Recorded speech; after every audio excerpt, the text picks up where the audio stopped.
Hey there, tech enthusiasts. Welcome back to our channel, where we break down the latest tips and tricks for your everyday apps.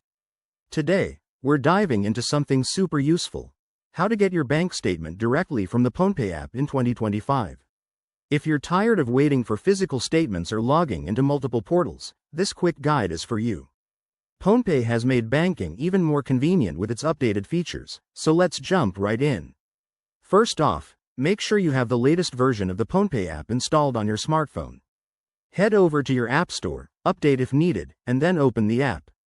Once you're in, you'll see the home screen with various options like payments, recharges, and more. Look for the Bank or Accounts section. It's usually at the bottom of the screen or in the menu. Tap on that to proceed. Next, select the bank account you want the statement for. If you have multiple accounts linked, choose the one relevant to you. Now, here's where the magic happens.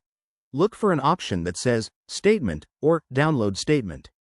In the 2025 update, Phonepe has streamlined this, so it should be easy to find. Tap on it, and you might be prompted to verify your identity for security reasons. Could be a PIN, biometric scan, or OTP.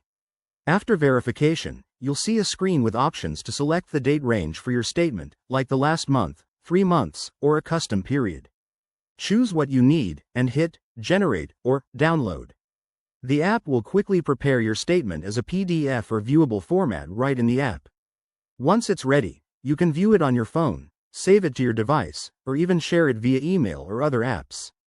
And that's it, you've now got your bank statement at your fingertips.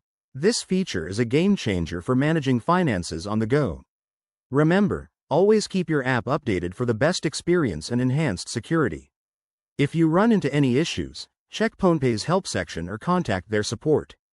Thanks for watching. If this tutorial helped you, smash that like button, subscribe for more how-to videos, and hit the bell icon for notifications. Drop a comment below if you have questions, and I'll see you in the next one. Stay savvy.